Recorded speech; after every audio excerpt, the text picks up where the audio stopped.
Hey, this is Jonathan Gilliam, and I'm about to start the show, but I just want to break some news here. The Experts Roadshow is about to kick off again, and those of you who've been following this for a long time know that I did this once before, and it was really ahead of what was all that was about to happen to this nation. Now that all these things have happened, here's how it works. You go to GoFundMe.com/The Experts Podcast, donate, and then get your groups together. Reach out to me via social media or Jonathan at jonathantgilliam.com and let me know when and where you're meeting, and I'll do my best to get there. Now, what does this do? Well, it gets everybody on one page. As I go from group to group, I can make sure that everybody is understanding exactly what's going on and what needs to be done in this nation. Listen, we proved over the past 5 years that rallies are great, but they don't really solve anything. This is what solves something. Coming up with a plan and then getting everybody on one page. And this is my part in how it's going to happen, and you can be a part of it. Go to GoFundMe.com/The Experts Podcast, donate, and then reach out to me either via social media or at jonathantgilliam.com and let me know what groups you have, when the dates that they'll be able to meet. And if I'm even close and you say, hey, can you be here in 3 days because you see me passing through there on social media as I post things, then you reach out and say, can you come here? We can get our group together, and I will do that. Trust me, I'm telling you right now, this is how we start changing things in this nation, not just in politics, not just by letting other people talk about it, not just by rallying.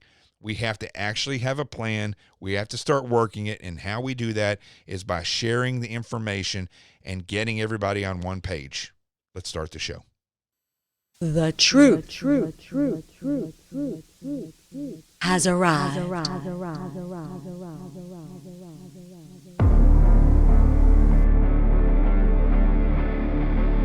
My name is Jonathan Gilliam, and this is The Experts.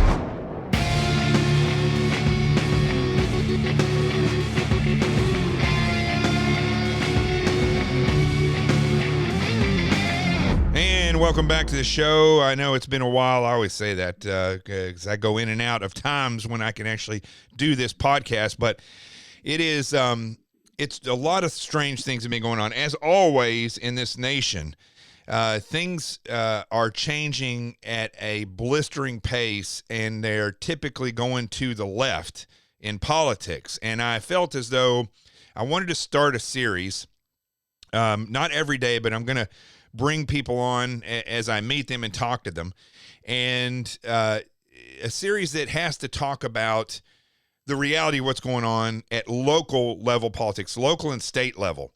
I think as we've seen over the past year, governors have the ability to crush your life and crush the economy. It doesn't really even matter what the federal government says. What is scary is how uniform and how coordinated the Democrat Party is and how extreme the things are that they do, whether it's killing the economy, killing elderly people, and by putting COVID, mandating that COVID patients go into the elderly clinics, or whether it's the activists that are out there that are saying the same rhetoric that the Democrat Party says, but they're also throwing in there that they're communist. These are all major issues. And listen, if you hang out with 15 people and you all say the same thing, and one's outspoken and says they're a communist, pretty much all 15 of those people are communist. And that's the way we need to start looking at this. And so I wanted to start off today. I got to meet Andrew Guiliani at a thing for a rally for taking the mask off the children in New York City. Believe it or not, Andrew Cuomo, let's not get these two Andrews mixed up, but Andrew Cuomo, the governor of New York, wants to mandate that preschoolers wear masks.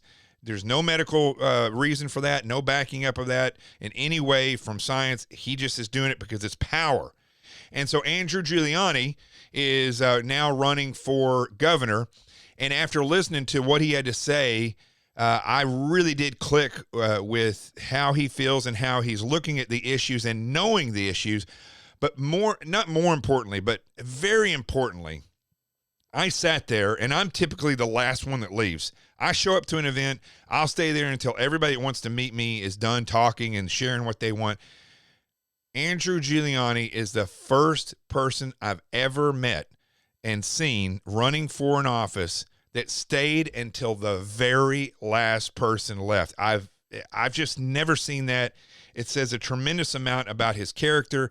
It says a tremendous amount about who he is and how much he cares about the people. So with all that being said, Andrew Giuliani, welcome to the show. I know you have this name and this reputation of your father to live up to, but I'm telling you, I wasn't even thinking the fact that that's Giuliani's son.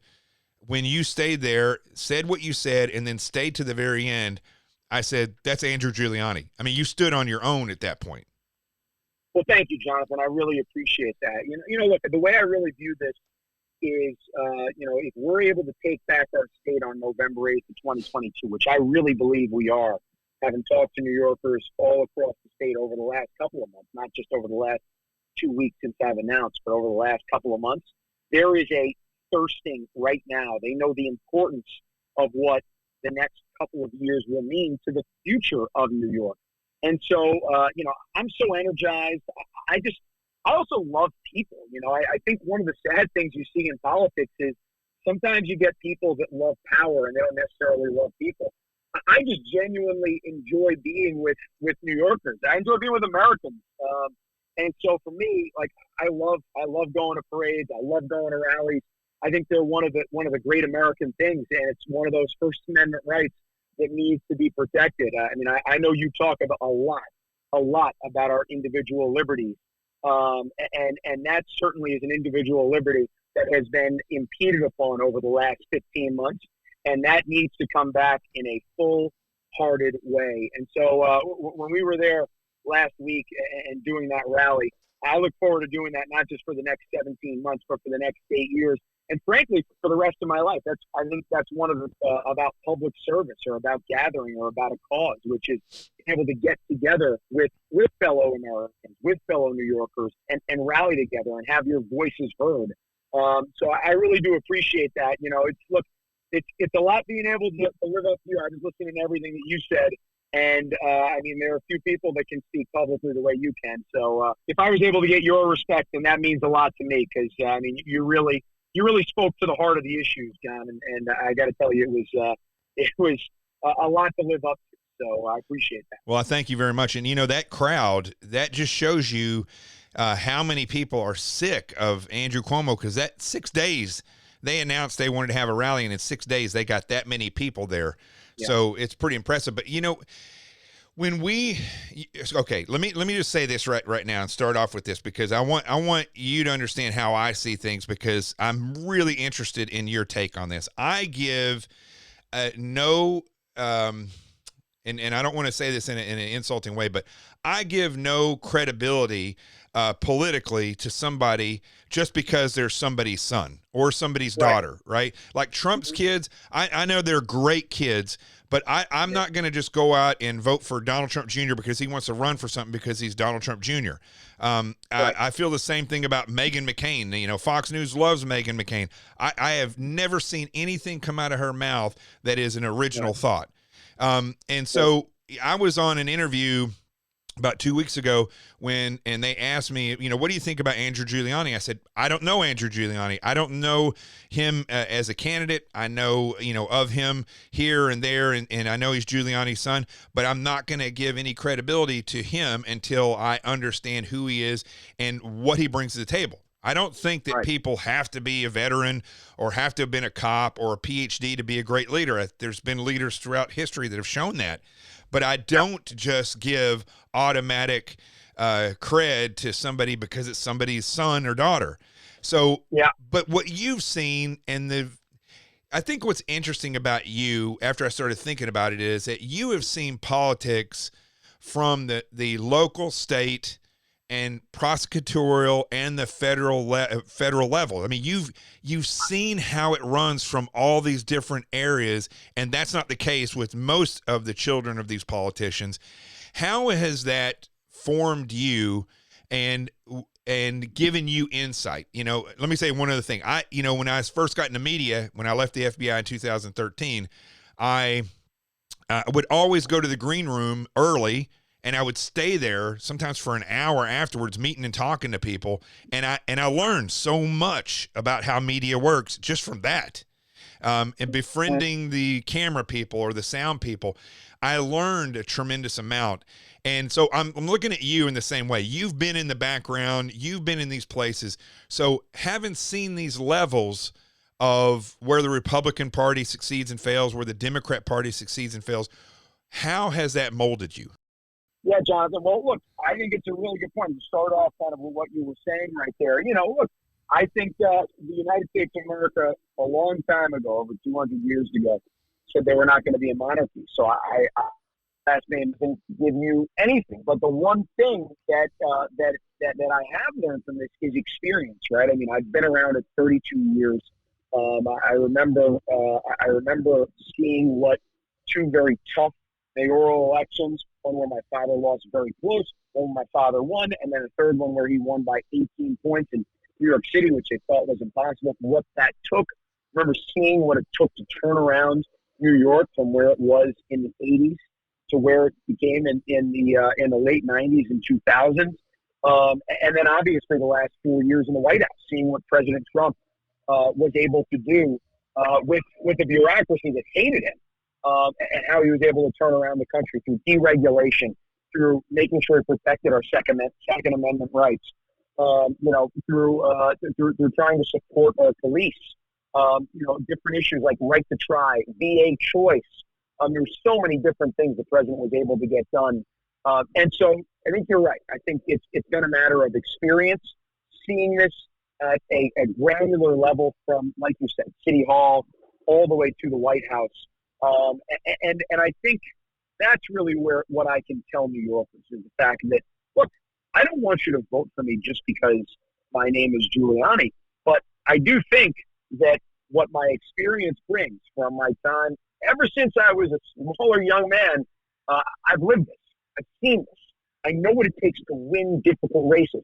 More importantly than knowing what it takes to win difficult races, I see what it has taken to actually take a city, take a country that they thought was ungovernable and turn it around. I know that's possible again in New York State, and I know it's possible through the policies that we are proposing, which frankly is, let's get government out of the way and let's give our power, let's give our choice, our individual liberties back to our citizens and the 19.5 million New Yorkers that deserve to have it. So one of the things, you talk about President Trump and all the daily, I mean, not just daily, it was literally second by second of every day for 5 years. I mean, you're still getting it now, but, one of the reasons I have very few criticisms for Trump. I was a big supporter of his. I host Sean Hannity's radio show from time to time, and I was actually pushing for him to get in the race before he got in the race. And so I was supporting him for a long time. But one of the criticisms I have is that, and I don't blame him so much for this because he is an outsider. So he probably didn't exactly see this. He got it with the generals, but I don't know if he realized this with the agencies and the people that he put in.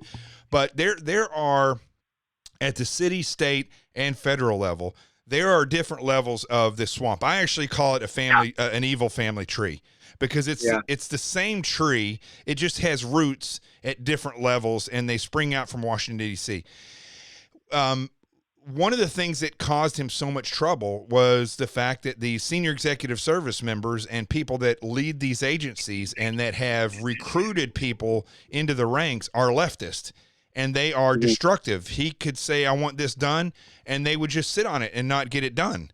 So I guess the question is, from a state level, I know you've had to have seen this. How do you attack this issue? Because I didn't see Trump firing any of these people. I mean, he fired some of the people he brought in, but who were the Washington, D.C. satellites. They were the same people. They just weren't in office. He brought them back in office because they were recommended for him, and they were the wrong people. How do you battle this same leftist quagmire, leftist and careerists at the state level that Giuliani, I'm going to continue to do that because you're both named Andrew, that Cuomo has destroyed this state with, because those people are entrenched now for the time that he's been in? Yeah, well, I think it's actually a really good analogy because there certainly is an Albany swamp. I mean, some people will say it is the biggest swamp in state government. And looking at this most recent $212 billion budget, Andrew Cuomo has just continued to grow that swamp. Make no mistake, this $212 billion budget, which I've been calling it a boondoggle, I think it's more of a boondoggle than a budget, has been to make sure that he ends up paying off his cronies in power inside the Albany swamp, rather than worrying about the other 19.5 million New Yorkers who do it. It's a very good question in terms of how you attack it. I think, in all fairness to President Trump, I don't think I realized it until the middle of the second year that we were down there in 2018, of just the depth of it, of just how bad it actually was. And what Americans can actually see is, take a look at Washington, D.C. and how Washington, D.C. votes. Washington, D.C. votes 94% Democrat. Take a look at Northern Virginia. It votes 70+%, I want to say 75% Democrat to Republican. These are people that absolutely hated the president. They hated everything that he stood for. And I actually think those numbers are not even accurate enough, because remember, even some of the 20% that vote Republican, they are much happier holding on to their power than they are actually seeing a Donald Trump come in, a change agent coming in to actually turn it over and fight for the other 335 million Americans that are outside of the D.C. swamp that are inside of it. So what do? What you have to do first and foremost is you have to cut the budget. You absolutely have to strengthen the local governments and reduce the size of state government, because local government, that's ultimately where people are going to deal on a more granular level with your communities, right? And especially in a state that's as diverse as New York, right? It's very different, let's say, carrying a hunting rifle in Times Square than it is, let's say, in Lowville, New York, which is in Clark County, New York. Mm-hmm. Very, very different if you're carrying a hunting rifle in the two. Look, now, I would say that the county executive will be able to figure out exactly how to execute those laws better than potentially a governor would statewide. Trust me, I am all for people being able to have their Second Amendment rights. I think it's terrible when you think about what the defund the police movement has done. What they have done is they've impeded the police's opportunity to actually take illegal weapons off the street, while Andrew Cuomo from the governor's mansion has done everything he possibly can to impede New Yorkers' Second Amendment rights and legal gun owners' Second Amendment rights. I would take the reverse policy on that. I would make sure that I preserve and I would preserve people's Second Amendment rights to carry, and I would make sure also that cops are fully funded so they can continue to take illegal weapons off the street. That is a long answer in saying, basically, the strength of government is at a very local level. And I think the best thing that a governor can do is, one, he has to reduce the size of state government. And two, he's got to make sure he's working with all of the local governments, all of the county executives, all of the town mayors and city mayors around the state to make sure that they are getting the answers and communication, not just from the government, but also from their local business leaders. That's really the success of government, John. And again, this is getting to become a very, very long answer. But the truth is, government succeeds when private practice, when private businesses are vested in not the federal government, not even the state government, but their local government. Mm-hmm. That's when government really is able to succeed. I mean, you can clearly see what you're saying from, if you look at it in the reverse. What destroyed local governments and local businesses? Well, let's just say local businesses. Let's see what destroyed them, okay? It was the fact that the local governments did what Cuomo wanted, right? They followed his mandates, and his mandates destroyed everything. So it's kind of the reverse of that. It is up to, the local governments are very important to the livelihood of the people. But what we see now, what 2020 has really shown us, is that if you have a governor like DeSantis, for instance, who sees a problem and looks for an effective solution, like Trump, right? He's somebody that works with the local populations to empower them so that they can do what they need to do. And he doesn't pass mandates that go against what is best for those local governments to work. Whereas with Cuomo, he just works with an iron fist. Like, for instance, this thing with the masking the children that, we spoke at that event. I mean, there's no scientific proof about that, but he's going to hand down that mandate and force local governments and schools to do what he says. Exactly. And he did the same. He did the same thing with the elderly, which I've been a part of. Voices for Seniors for over a year now, helping them out. In that he mandated that in local areas, these weren't state funded or regulated things, but he mandated that COVID positive patients be put in there, and basically telling the local governments and private businesses, you will do this, and in effect killed 15,000 people. To that point, what's even worse about it than that. Right, Andrew Cuomo's ego got in the way of the right public policy, which cost over 9,000 of those 15,000 seniors their lives. Let me explain a little bit, right? We all remember the USS Comfort was coming up the eastern seaboard to come into the Hudson River to make sure that New York had the space necessary to take care of those sick seniors and quarantine them from the healthy seniors. Andrew Cuomo did not want to give Donald Trump the political win. And that's why he ended up signing that executive order. That's why those 9,000 extra senior citizens died. Those 9,000 senior citizens' blood is on Andrew Cuomo's hands.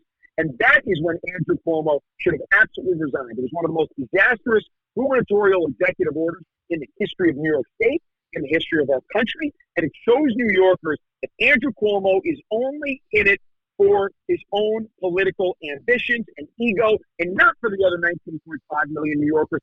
And honestly, any single second that I get tired, that motivates me, because the 19.5 million New Yorkers, I don't care if you're red or you're blue, the other 19.5 million New Yorkers deserve better.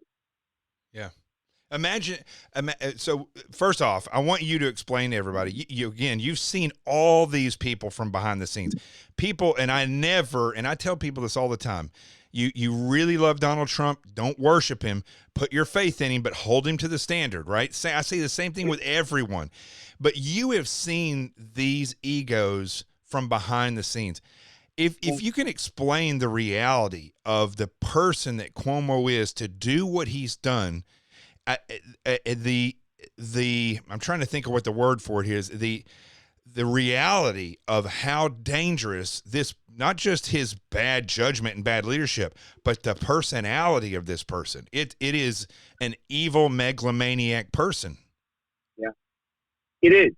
And unfortunately what it's done, like I said, it's led New York down a path where people are fleeing the state. Businesses are fleeing the state. Where, as we just mentioned, you have 9,000 extra seniors, and there were 15,000 seniors that died because of Andrew Cuomo. There's a reason why people are looking at New York now and they're laughing and they're saying, well, New York once was good. I look at it and say, I think the biggest problem with New York right now sits in the governor's mansion, when he does have the time to actually go into the governor's mansion, sits in the governor's mansion in Albany. If we get him out, if we cut off the head and we get him out, then that is the best solution. That is the start to the solution, and that is to start to making New York truly the economic center, not just of the United States again, but the center of the world again. I mean, it wasn't that long ago where New York truly saw this incredible revitalization.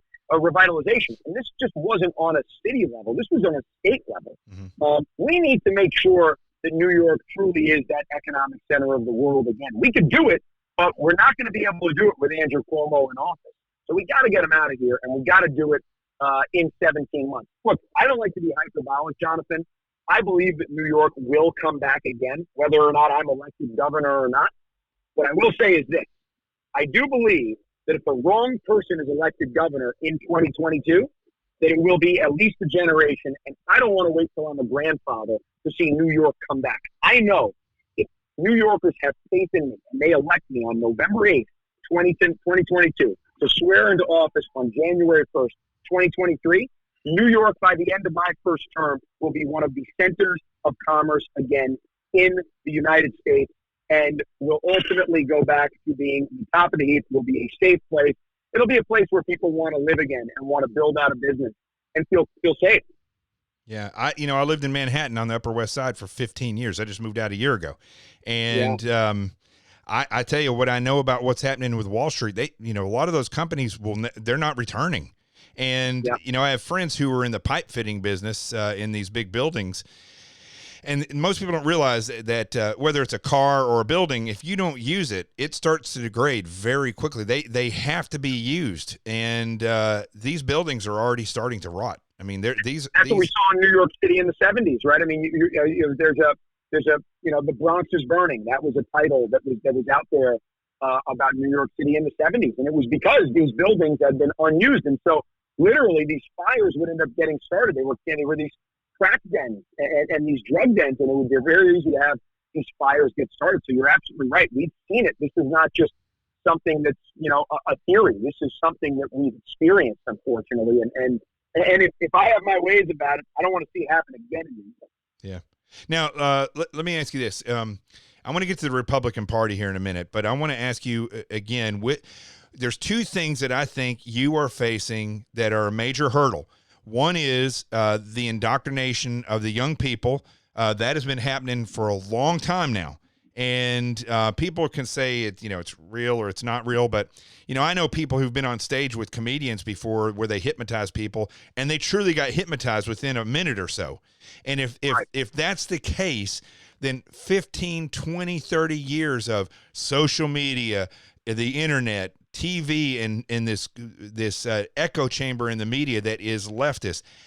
One, how do you wage war?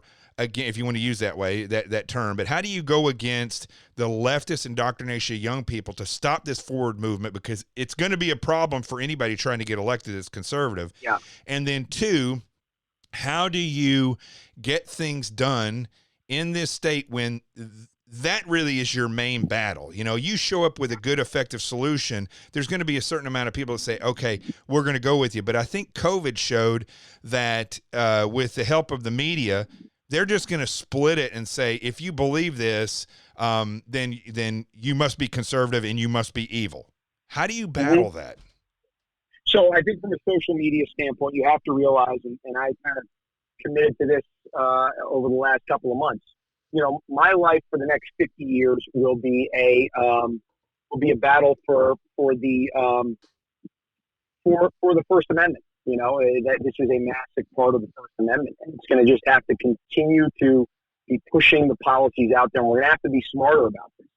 I have a couple of very, very close, smart friends of mine who are working the social media side of this, and they're looking at the algorithms.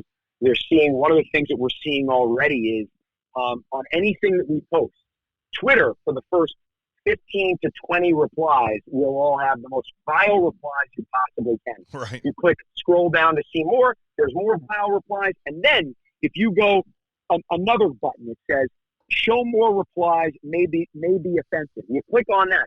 If you click on the one that we did from the Unmask the Kids event just last week, what you'll see in there is, thank you for coming, Andrew. So great to see you and Jonathan here. Keep fighting for our kids.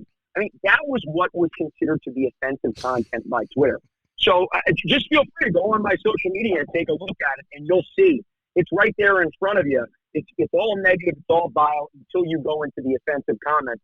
I guess keep fighting for our kids must be offensive now, Jonathan. I don't know. So we need to continue to focus on that. We need to continue to shed light on that. I think your podcast and you speaking out is certainly a very important thing of this. We just can't sit down, right? We have to work harder than them. And we know we can. Look, we're on the side of justice and truth. And that's the thing that gives me hope every single day. Whenever sometimes I look at some of this stuff and I say, oh my goodness, it'd be so easier if we were Democrats. Well, you know what? It might be easier if we were Democrats, but it would be unworthy. We have the worthy cause. So I forgot the second part of that question, because that thing is certainly something that I'm focused on so much in trying to be able to crack the social media side of this and to make sure that we can get our message out there fairly. We know it's being stepped on. We know it's being shadow banned. We see what's going on with the comments, so that way if anybody does pull up our stuff and look at the comments, they get discouraged. Well, guess what? And to all your listeners, just don't get discouraged on this. Like you said, this is a battle, a First Amendment battle that we cannot lose, and we will not lose it. That's why I'm getting in this battle. That's why more good young Americans need to get in this battle, and that's why I have conviction that we are going to win, because I think more Americans, even Democrats, really good Democrats out there, Jonathan, who do not like what they see. They just might not be afraid to step up. I think if we push the right policies, we show the wrongs that have happened, I think more and more will be willing to step up and say, you know what, I'm voting for him because that is where truth lies, that is where justice lies, and we want to make sure that we protect our First Amendment right, whether or not I necessarily agree with everything he says or don't agree with everything he says. That kind of leads to the second part of that was how do you convince these people? You know, there are people who are still vote Democrat, but I really don't think they understand the reality of what's going on. I think they have a perception of the Republican Party, and so that's what leads them to vote Democrat. But they don't realize that they're actually voting for a communist regime in this nation. I mean, it is like I've said before. You know, if a person says that they're communists and they have 15 friends and their 15 friends don't say they're communists, but all of them believe and espouse the same thing, they're all communists. And the Democrat Party is definitely related to communism, although it's not communism like we saw in the Cold War. This is, at least it's being masked as socialism or some other kind of loving thing. But how do you convince these people that this is, I have effective solutions? How do you get around this these days, you think? I think it goes back to the fundamentals. And so, from a communist standpoint, what I'll tell you is this. My mother-in-law my wife is from Lithuania. My mother-in-law lived 46 years of her life under communist oppression. One of the most amazing moments I had in the White House was when President Trump invited the presidents of the Baltics, Latvia, Lithuania, and Estonia, to the White House.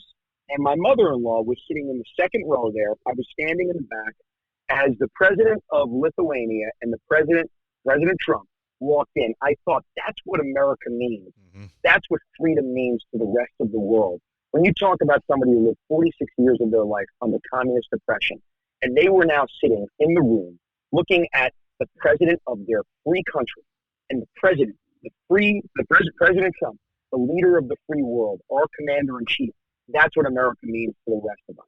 So what I would say is this. How do you do it, John? I think you go back to fundamentals. Here's a good example, right? We'll take school choice. It's certainly one of the main pillars of our campaign. So think about what charter schools and school choice, who that benefits. That benefits generally blue voting New Yorkers, not necessarily red voting New Yorkers. I was very blessed to have parents that had the means to send me to parochial school.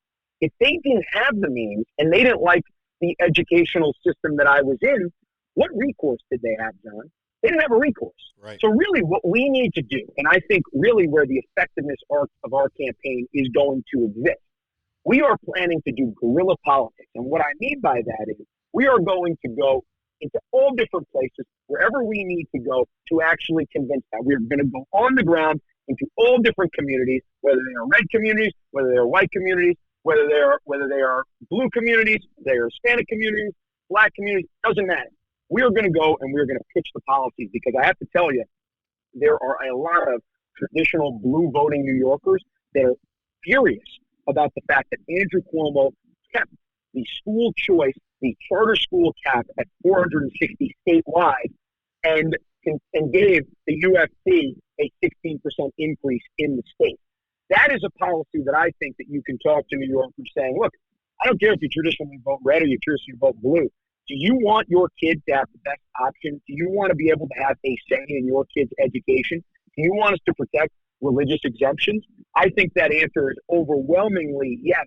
And I think that's how you end up talking with New Yorkers about how to actually change whether or not they vote red or blue. Right. Here's so let's transition a little bit to this, because I want to get your take on this. I think it's very important, especially somebody who's running for governor, to be aware of the reality of the reality of the Republican Party and what they are now. I mean, basically the Republican Party in this nation is just simply there to get people elected. The Democrat Party, hate them as we may and as evil as they may be, they are a force to be reckoned with, because they have tier levels. They have education groups that go out and educate people. They own the Department of Education. They have activist groups. They can set up a rally, protest, riot, or celebration in an hour anywhere in the country. They have that's the UFC, right? That's the UFC. The UFC, it's as simple as this for your listeners, and they know this already, but it's always good to clarify, right? The UFC, the teachers union, gets out the votes for Democrats, and Democrats pay them off in the budget. I mean, that's the cycle. It's as simple as that. So I'm sorry to interrupt you. No, that's fine. Right. So that's the Democrat Party has all these. The Republican Party, by and large, has none of this infrastructure. They don't sponsor rallies or protests. They don't bus people to go vote, or they don't do signups hardly at all. They barely door knock in most places. And what I find with the local, state, and national chairs is that they're not even. This is not even on their radar. Right. So you coming in as the governor, you are going to be a powerful force in the Republican Party. How do you use that position to kind of change? Because I believe we need to mutiny the Republican Party. I believe it. I don't want to get rid of it. I don't want a third party. What we need to do is break it down and completely rebuild it using the Democrats' playbook so that we can win this country back. And as a powerful position like you're going to have, how do you and this is a question way out of right field, so you may not be prepared for this, but how do you see your role as governor as being integral in that? Because you will have a very powerful position in the Republican Party at that point. Yeah, look, I think, and this is one of the great things that President Trump did. I mean, you think about over 74 million Americans voting for him. The Republican Party, I think, became the Big Tent party between 2017 and 2020. And that, I would say, is because of the will of Donald Trump. Mm-hmm. He was able to look, and we had the highest percentage of African-American votes for a Republican in over 50 years, same thing with Hispanic-American votes. And it was because of the policies, right? These were really, really good policies that worked for Americans. It was the policies of the lowest total unemployment rate since before man walked on the moon. It was the lowest African-American unemployment rate in the history of our country. Same thing with Hispanic-American unemployment rate. Same thing with Asian-American unemployment rate. So I think really the way that you do it, Jonathan, I think you're really just, again, going back to the policies and explaining and saying, look, from a school choice perspective, this is ultimately what the Republican Party represents, and this is how it will affect you directly. Don't worry about the noise. You're hearing all kinds of noise about hyperbole and this, and Andrew is this, and Donald Trump is this, and Jonathan is this. Don't worry about the noise. Here's what's going to affect you and how it's going to directly affect your family. From a crime perspective, right? Let's take a look. We're seeing New York City. We're seeing Buffalo just have these unbelievable spikes in crime. Well, guess what? Was New York City's policies better under Rudy Giuliani? Or was it better under David Dinkins and Bill de Blasio? I think most people, from a data perspective, if they're being honest, will answer that question for you. So I think you really need to be able to go to all Americans. You need to be able to cut through the noise. And this is where, Jonathan, this is where you play a role. This is where Sean Hannity plays a role. This is where, honest people in the media play a role, because we need to be able to have that medium to get out there and to say it and to put it. But I really think it's fundamental. It's going back and saying, this is what I'm going to do for you and your family, and this is how you're going to have the individual liberty to decide. I work for you, not the other way around. And this is how I want to ultimately solve this problem. I think if we do that, if we go back to those basics, if we pitch the better policy and we show them that these aren't just pitches, these are based on actual facts. Like we saw New York City turn around in the 90s. We've seen what the United States of America was able to accomplish between 2017 and the beginning of 2020. These work. We need to pitch them. Yeah, I 100% agree with you there. And I think, when we look at the way President Trump did what he did, I love the fact that these idiots write this letter. I don't remember how many quote unquote Republicans were that wrote this letter recently saying that they were going to leave and start a third party if something about Trump, I can't remember what it was, but it had the likes of Kellyanne Conway's husband, George Conway. You had what's her name, Liz Cheney. And what's funny about that letter is the fact that they wrote this letter as though they're the powerhouse of the Republican Party, but everybody I talked to said those are the exact people that need to leave the Republican Party. So they basically outed themselves. That's one great thing that I will give to President Trump is that he enraged the establishment, and it actually was very effective in getting better people into government. I mean, go ahead. It's why you had good Democrats come on board, right? Think of Vernon Jones, right? I mean, these are guys who would not be considered Republicans 2 years ago or 4 years ago, but they ultimately looked at it and said, wait a second. The Republican Party under Donald Trump is the party of the American people. And that's where I want to stand. Same thing with Van Drew. I mean, you saw more and more people kind of say, you know what, I am going to be a Republican because what Donald Trump was able to do, he was able to actually make sure that the Republican Party was working for Americans, not for the people inside the Beltway. I think most of those Republicans who have a problem with Donald Trump have a problem with him because maybe their checkbook started to get a little bit lighter because of his policies, because they were based on the establishment and the inside the swamp group. I mean, that's one of the beautiful things, John, that the first month that I got into the White House, President Trump called me in the Oval Office and we were talking about a few things, and he said you're running the office of public, you're in the office of public liaison. Eventually was voted in there, but you're in the office of public liaison. You deal with the private groups, the private sector. He said, those bureaucrats that have been in D.C. 30 years, you take their meetings and you put their papers to the side. I want the business owners, the CEOs, the people that ultimately may have failed, but then learned how to succeed, that sign the front of a check to ultimately create the public policy in the United States of America under me. That's the kind of attitude that I would take to Albany. I want the New Yorkers that have fought for their business, that have fought for their state. I want them to be the ones that will create the public policy in New York, not the people that have been inside the Albany Swamp.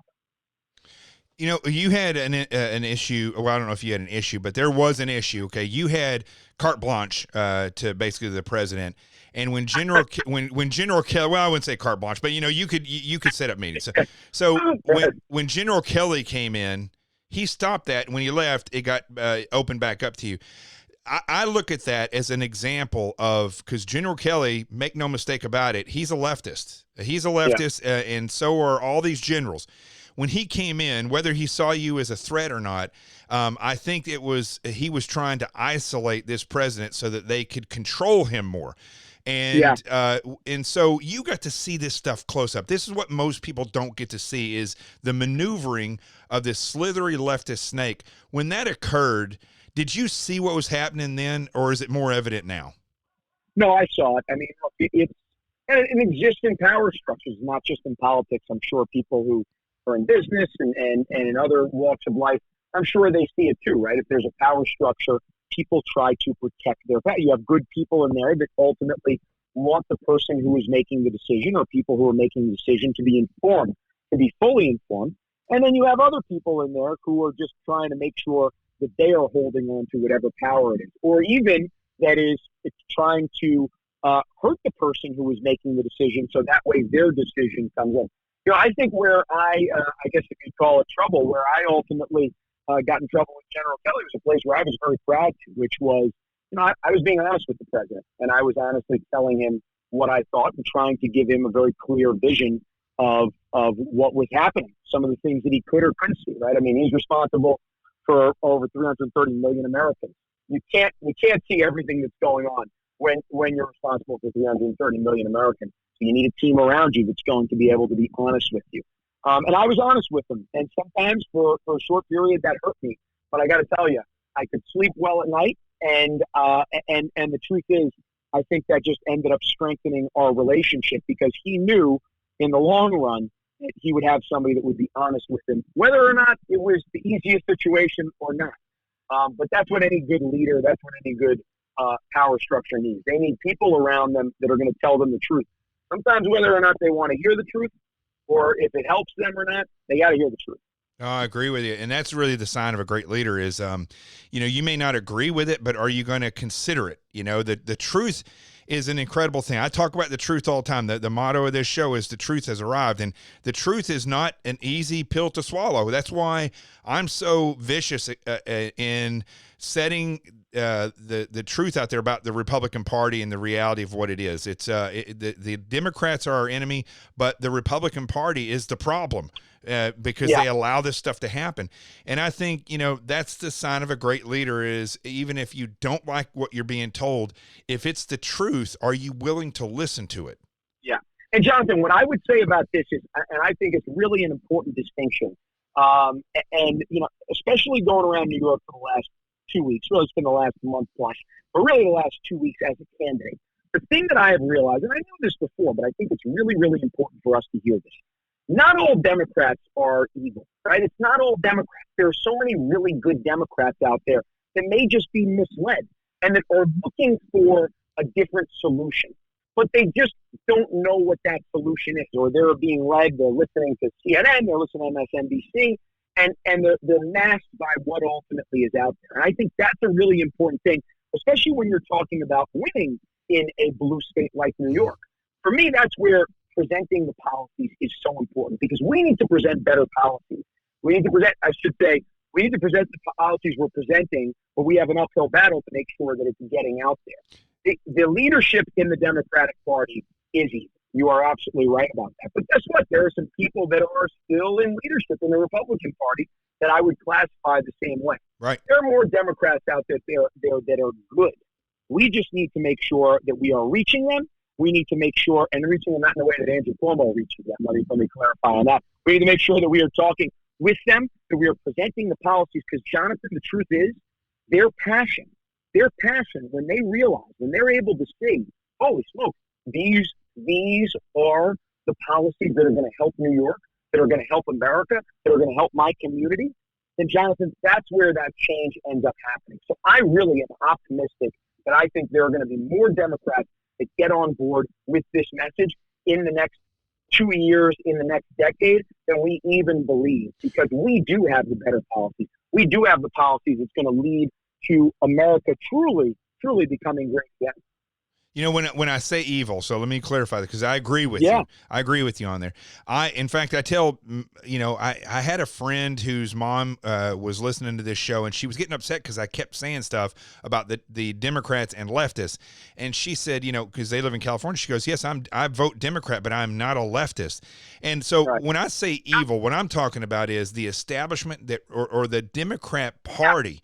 The system that runs the Democrat Party and is in league with the activists, the Black Lives Matter, all these different leftist organizations, because they are true Marxists. What they're trying to do is a Marxist movement. Now, I have said, since I remember when I was in college in 1995, I sat when I was graduating as a senior in college, and we spent a week in the Clinton White House, and then I got to spend a day in the DNC and a day in the RNC, and it was mind-boggling what I saw. I didn't know what it was that I felt, but it was not good.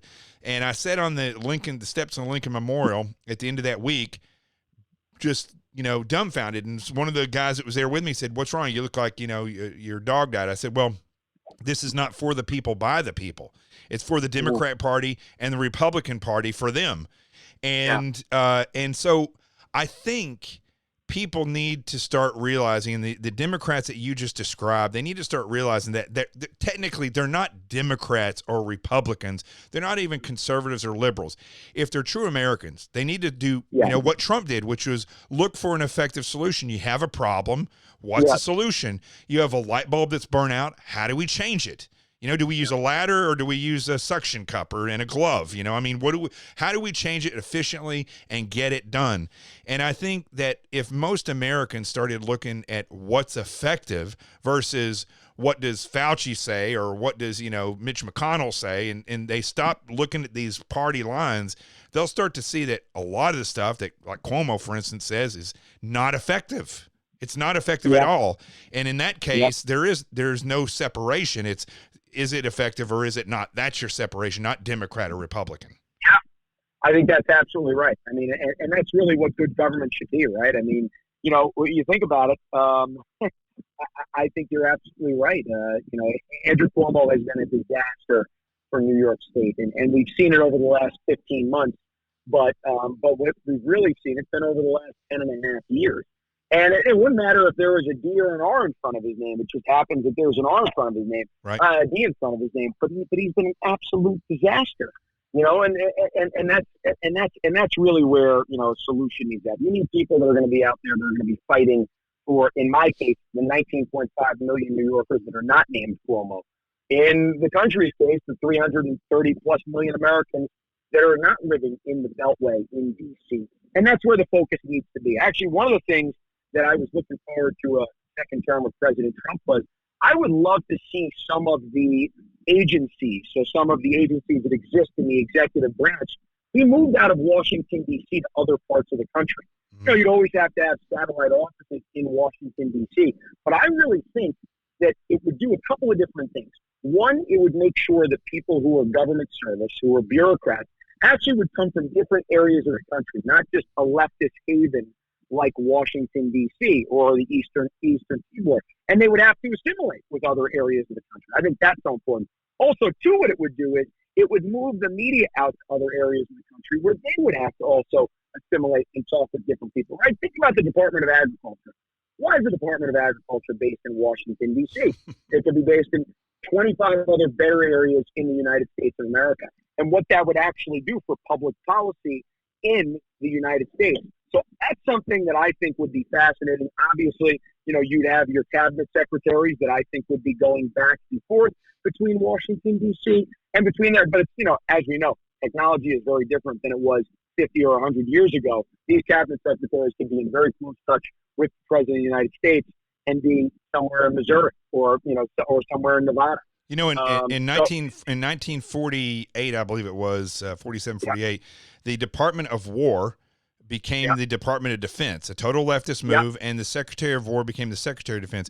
One thing I've always believed, having served in 4 different federal agencies, and worked in a state agency as a police officer, I don't understand. I've never understand. I know what they say, why they have a Secretary of Defense or Director of the FBI who's not in the FBI. I don't agree with that. I think that your directors should come from the ranks, and that's a person that should report to the president. And I don't this political hold that they use the senior executive service. That's who those people are, and it's the same thing in these state agencies. Which as governor, you'll have to look at this. Is do you pull somebody up from the ranks and make them the director or the head of that agency?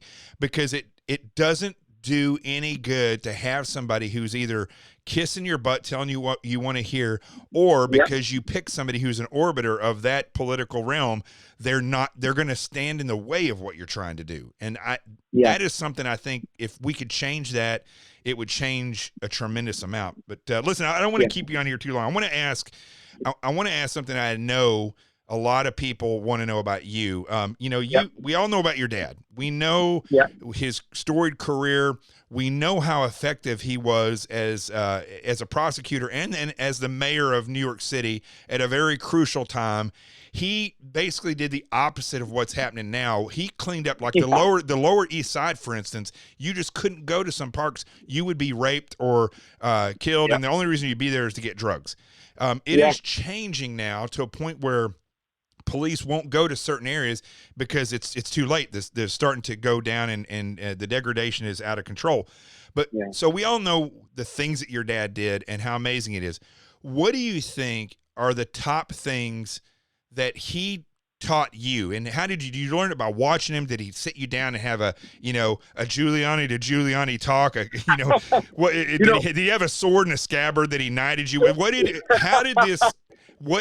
it? I got to tell you, one of the pieces of advice I should have listened to him before I went down to D.C., he said, watch, and I haven't seen it still. I can't believe I haven't. I guess just life has been too crazy over the last bunch of years. But he said to me, he said, watch Game of Thrones. You'll learn everything you need to know about Washington, D.C. And I didn't take his advice. And I got to tell you, about 2 years in, I was like, that was a good piece of advice. I should have listened to him. Yeah. I guess I got to, at some point, get in and find the hours to be able to watch it.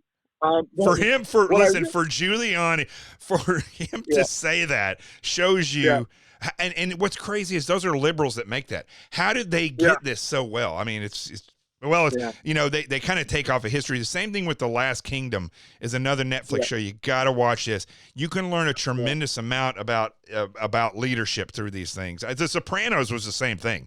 I thought that the way that what's his name, Tony Soprano, handled people in that show was very interesting, because he would smile at somebody at the same time he was getting ready to basically cut them out. And somebody who can control their actions and control their emotions, it's tremendous what they can do. Yeah. I mean, it's it was a piece of advice I should have listened to him on. But seriously, what did I learn from him? And I think that's what inspired me to go and serve and to actually see New York turn around. I saw what New York was. I remember as a kid walking out in the Upper East Side, which is a nice area of Manhattan, and stepping on a biome and not really knowing what it was, but my mother, obviously picking me up and running and not realizing until later exactly what that was, right? I mean, that was heroin, and so to see what New York was in the late 80s and early 90s, where you were talking 3 years in a row of over 2,000 murders, and seeing how the right public policy, the right agent that comes in at the right time, who's able to do the right things that actually help New Yorkers. John, there's no better way to spend your life than being able to actually look and say, you know what?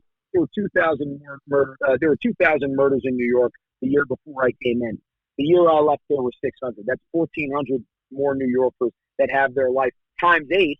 Obviously, that math is a little bit different, but there are 10,000 more New Yorkers that have their lives because I was willing to be able to come in there. I was able to work with the NYPD and let them ultimately do the job that we need them to do, and to help be that change agent. That's what's inspired me to do this. So I think watching him and watching his courage, watching his determination, watching his intelligence, and being able to figure out these problems, and also just watching his undying optimism.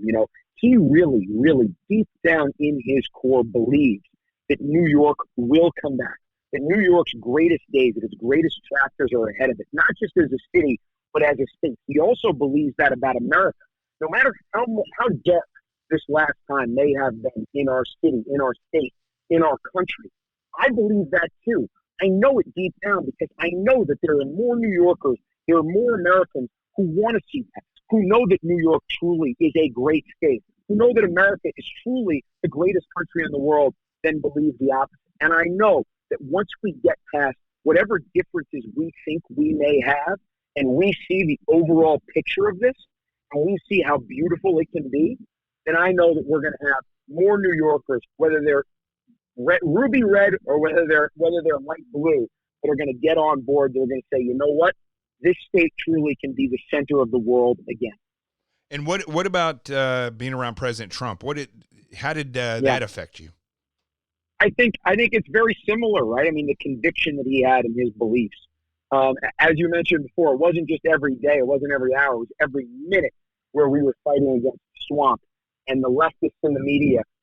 It was just nonstop. And I have to tell you, the thing that was so impressive about it, and we've seen this, and I know America's seen this, but seeing it on the inside, his energy level and his nonstop commitment to the American people was something that was so impressive. I'll just tell you one story. At the end of March of last year, the president called me at 1:57 in the morning. He woke me up then at 1:57 in the morning. He called me again at 5:23 in the morning, and he sounded like he was absolutely wide awake and didn't sleep. He woke me up on both sides of it. When we had that 4-minute conversation at 5:23 in the morning, remember, I'm looking, it's 5:27, 5:28 in the morning, and I couldn't go back to sleep because I was perplexed. I was like, this guy is 73 years old and he does not stop.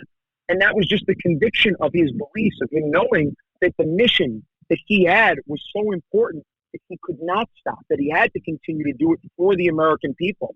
And that's, look, just 2 weeks on the campaign trail, I got to say, that's what really gives you the energy.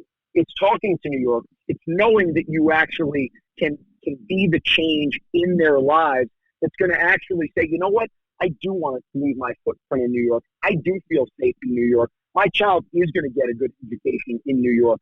And that's what gives you that real energy and that motive. And I think I've learned that from both President and my father. Wow. That's incredible. And, most people don't realize you're 35 years old, but you've actually been in politics since 1993 when you stood up and gave a speech with your father. That's why when anybody asks, like, what's your political experience? I asked them, I was like, well, who else has been sworn in to be mayor of New York before on this stage? Nobody exactly.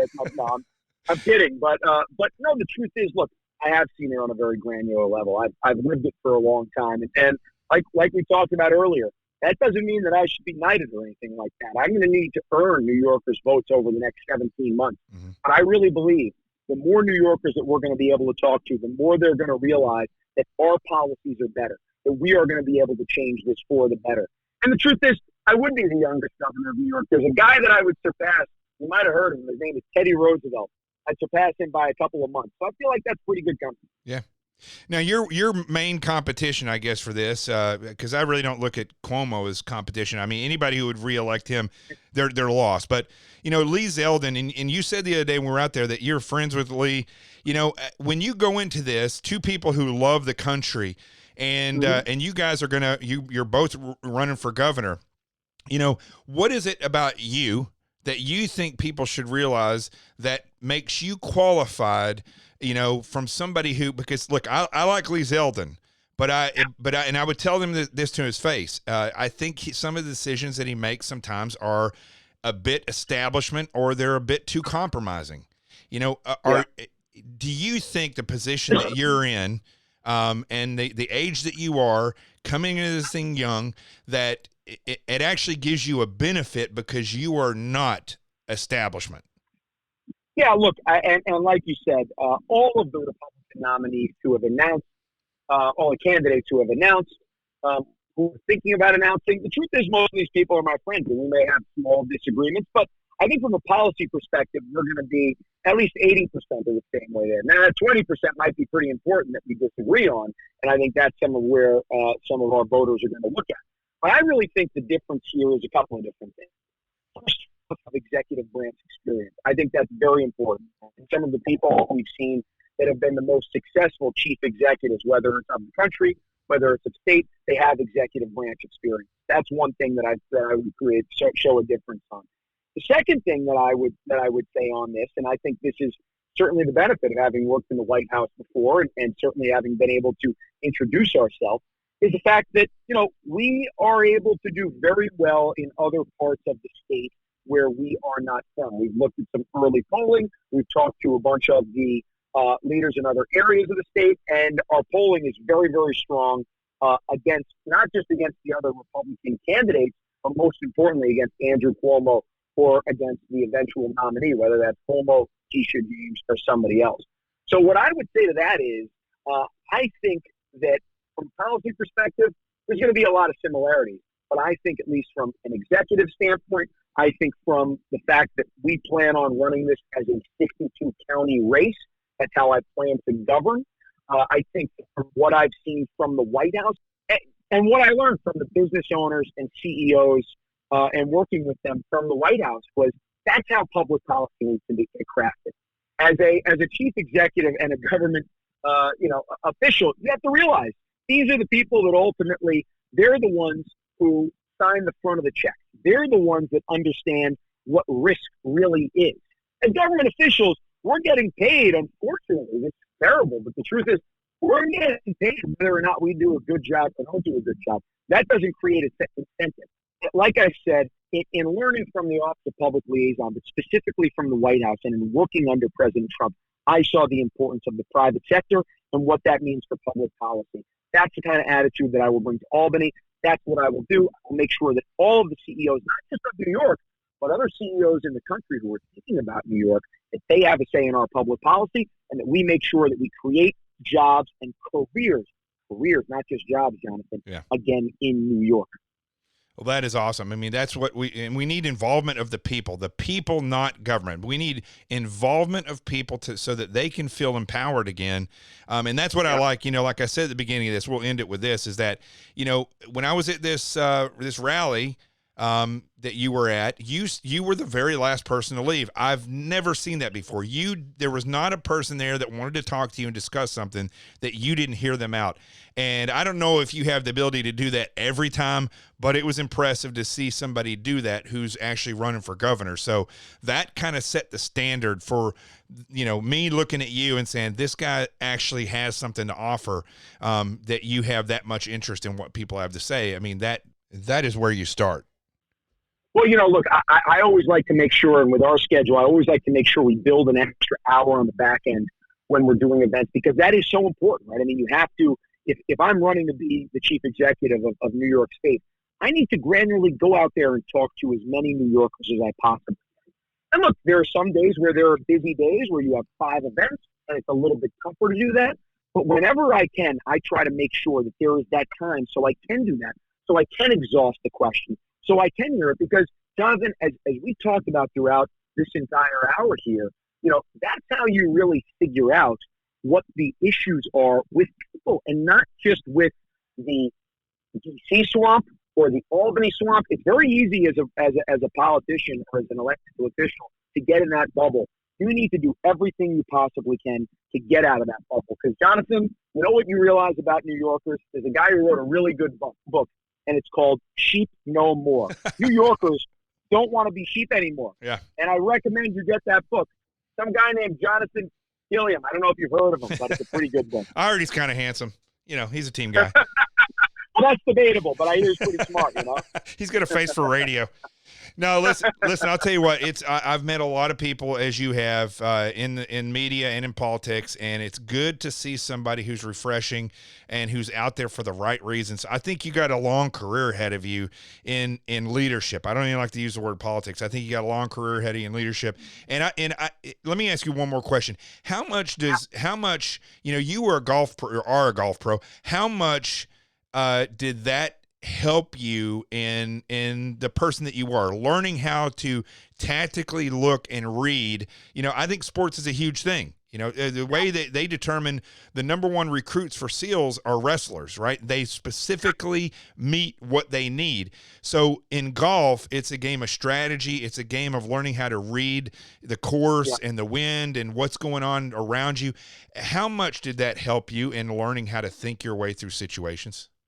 Well, what I would say is there were a couple of things. I think the thing that really helped me most was, and I wasn't a great football player, but I played on a very good football team, was playing high school football and was learning how to be a teammate and how to be part of the machine that wins and is successful. I think that was really helpful. I think from a golf perspective, really the thing that helped me was running my own small business. I mean, you had to learn ultimately how to balance your budget and how to do that. But fortunately, I was not quite good enough to be able to make the PGA Tour. I came close a couple of times, but couldn't quite get there. But I learned exactly kind of what small business owners go through. It also allowed me to travel not just around New York State, but around the country. I played in 37 different states. I played in 17 different countries around the world. And I got to learn really, really more about the United States of America and how great our country is and how diverse it is, how great New York State is and how diverse it is. So, look, I think the mindset is so important. You have to be able to do that. You have to realize, as you know, Jonathan, and you would know this better than me, considering your special forces training, you need to focus on what's important. You need to focus on the goal. There are going to be distractions every hour of every day. And you need to say, well, what am I in this for, and what is driving me, and what is important here? And what's important is making sure that we can make the lives of the 19.5 million New Yorkers better. And actually, let's get that number up to 20 instead of going down to 19. Right. I want to see New York start actually gaining people again. So that's what's important. So the one thing that I would just add to your viewers is, to your listeners, is if anybody really, really believes that we are the solution in New York, please go to nyforgiuliani.com. That's nyforgiuliani.com. Volunteer, donate. This is going to take not just the 19.5 million New Yorkers, but the 330 million Americans who believe that New York really should be a great place to live. So I want to thank you for all the time that you've given me, Jonathan. You're just you're a top class, a top notch American. To be able to speak with you, it means a lot to me, and I look forward to coming back on. I also look forward to other events we can do together because I got to tell you, it's tough. It's tough following you. Maybe I should introduce you because you really, you really know how to engage the crowd on what's important, and that's because you're a genuine human being and a genuine American. Well, look at me as the prophet who comes up and tells people what it is, gets them fired up, so you can come up there and tell them how you're going to fix it. That's what we'll do. I like that. That sounds good to me. Let me add one other thing before you go. What was it like having Chris Farley actually play you as a kid? That had to be amazing. It was awesome, and I really wish I got a chance to meet him. I've met his cousin a couple of different times, and she's amazing, and we had some great laughs about it. Tough to believe it's 27 years ago, actually 25 years ago.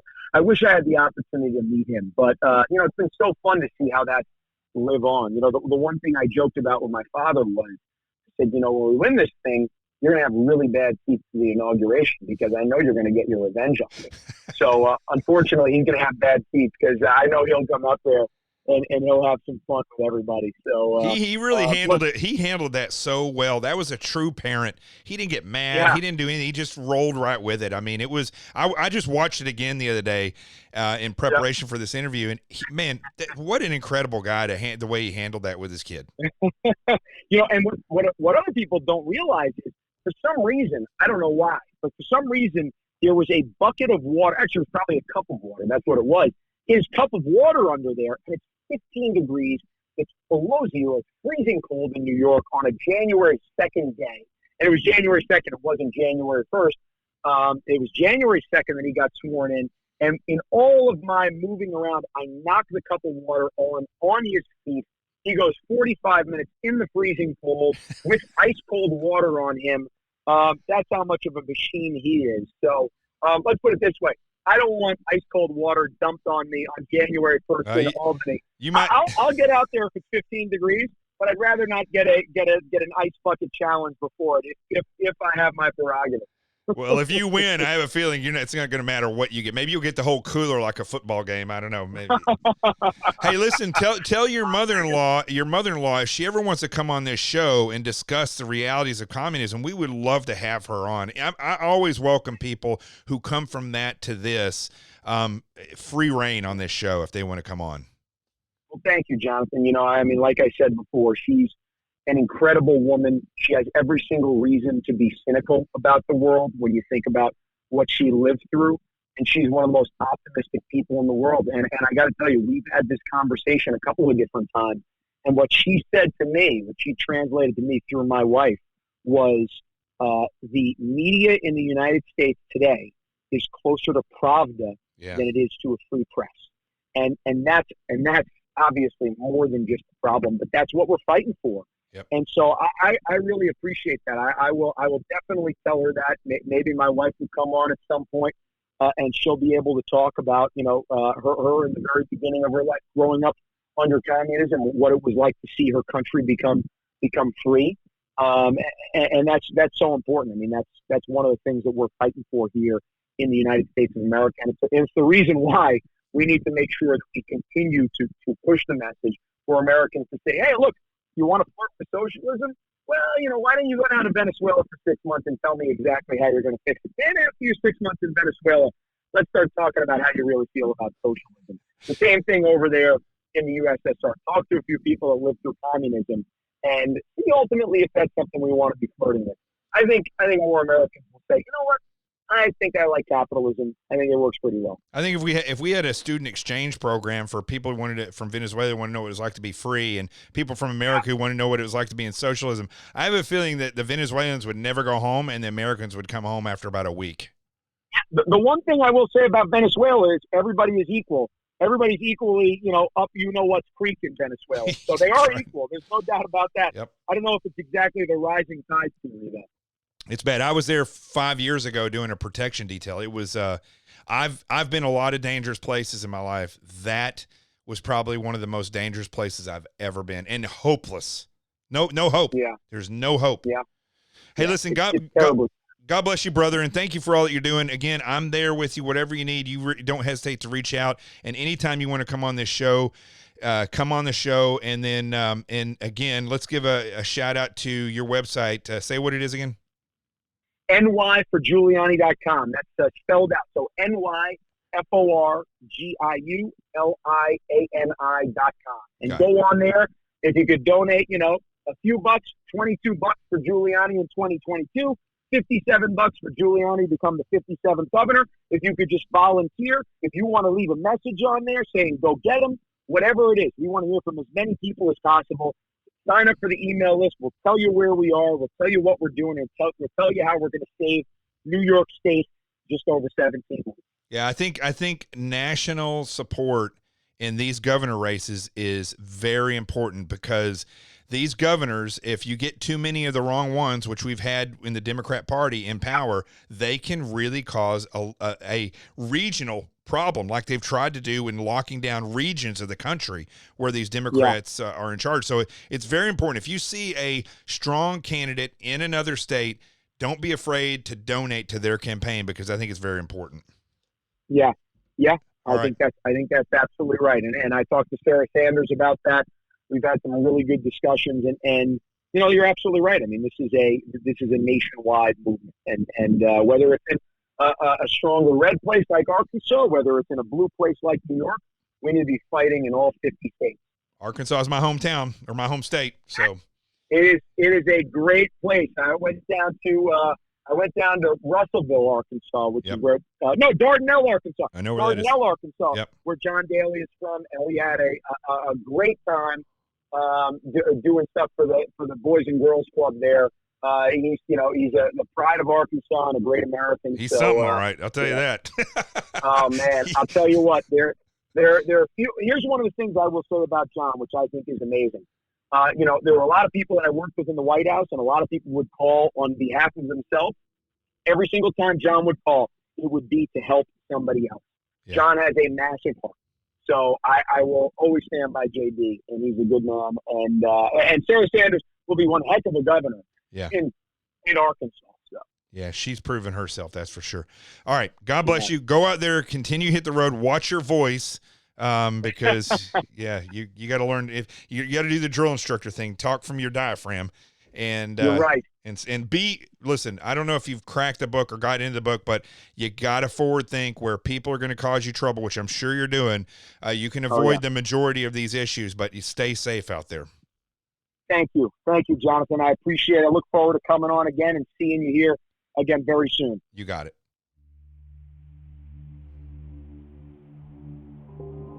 I've done a lot of interviews in the past 8 years since I got out of the FBI and got into media. And this is probably one of the coolest. Andrew Giuliani is a great American, and he is a down-to-earth person running for the governor of New York against the evil Andrew Cuomo. Don't mistake these two Andrews. They're completely different. The only thing that is similar is their first name. Andrew Giuliani is very similar to his father, and he's a person that looks for effective solutions, and I'm impressed with the guy. Take a listen. I promise you, this first episode in a series of looking at local politicians and local candidates, it's important for you to listen to it. Start here. I'm Jonathan Gilliam. This is The Experts. The truth has arrived. Peace. I'm out of here.